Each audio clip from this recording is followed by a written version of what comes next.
સુરત શહેરના પુણા વિસ્તારમાં આવેલ વોર્ડ નંબર 16માં નેશનલ કોંગ્રેસ પાર્ટીના ઉમેદવારો દ્વારા જોરશોરથી ડોર ટુ ડોર પ્રચાર કરવામાં આવ્યો હતો। અશોકભાઈ પરમાર, વાસુદેવભાઈ સાબલપરા, કપિલાબેન ડીમડિયા અને કાજલબેન બઠાડીએ પોતાની ટીમ સાથે લોકોના ઘરે પહોંચીને પ્રચાર કર્યો।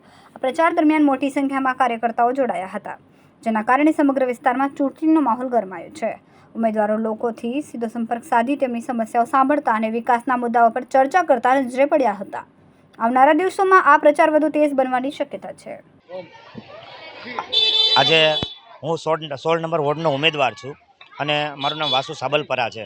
આજે અમે લોકો શ્રીનાથ દ્વાર સોસાયટીમાં આવ્યા ત્યારે હકીકત આજની વાસ્તવિકતા શું છે અમને ખબર પડી કે લોકો અહીંયા કેટલા ત્રાહિમામ થઈ ગયા છે, લોકો કેટલા કંટાળી ગયા છે આ પ્રજાથી, વિપક્ષથી અને શાસકથી।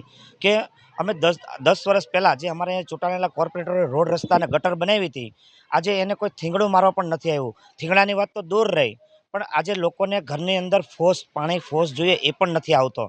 એ 10 વર્ષમાં અમે પાણી તો અપાવી દીધું, પણ એ લોકોએ ફોર્સ પણ વધારી શક્યા નથી। અને બીજી વસ્તુ કે જે ન કરવાની વસ્તુ તો એ થઈ છે કે આજે વિપક્ષ અને શાસક બે સાથે મળી અને આ પુણા ગામની અંદર જ્યારે ઇન્ડસ્ટ્રી લાવીને મૂકી દીધી લોકોએ, એ ઇન્ડસ્ટ્રીથી લોકો એટલા ત્રાહિમામ છે કે અમે રાતના 7 વાગ્યા પછી અમે અમારી બેન દીકરીઓને એકલી મોકલી પણ નથી શકતા અહીંયાથી બહાર।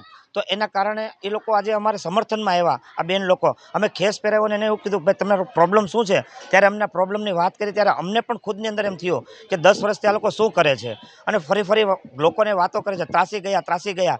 હકીકત ત્રાસી તો અમે તમારથી ગયા છે એવું પબ્લિક કહે છે અને પબ્લિક એ પણ કહે છે કે એક મોકો ગઈ ફેરી આપ્યા પછી અમે જોઈ લીધું કે શું હાલત થઈ અમારી। હવે અમારે શાસક પક્ષને પણ મોકો નથી આપવો અને વિપક્ષને પણ મોકો નથી આપવો।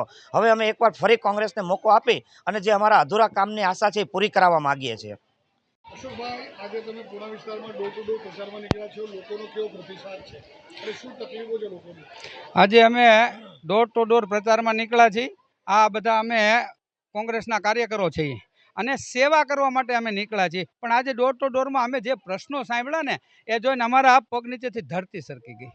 શું કામે ખબર છે, લોકો એમ કહે છે હવે અમે આ ભાજપની સરકારથી અને વિપક્ષ, શાસક પક્ષ ને વિપક્ષી બંનેથી થાકી ગયા છીએ। ખોટા વાયદાઓ આપવા સિવાય કોઈ કાર્ય કર્યું નથી આ લોકોએ અને સોસાયટીની અંદર ઘરવા દેવા માટે પણ તૈયાર નથી લોકોને ગેસના બાટલાની તકલીફ છે, પાણીની તકલીફ છે, રોડ રસ્તાની તકલીફ છે। આ 10 વર્ષ પહેલાં અમારા કોર્પોરેટરો જ્યારે ચૂંટાઈને આવ્યા ત્યારે રોડ રસ્તા બનાવ્યા છે, ત્યાર પછી અહીંયા કોઈ ફરકું નથી। લોકોને કોણ કોર્પોરેટર છે એની ખબર નથી, તો આ લોકો શું કામ કરતા છે? અને લોકો એટલા બધા ત્રાહિમામ પોકારી ગયા છે કે આ વખતે તો એક મોકો હવે કોંગ્રેસને આપવા માંગે છે। ભાજપ અને આપથી કંટાળી ગયા છે, લોકો થાકી ગયા છે હવે।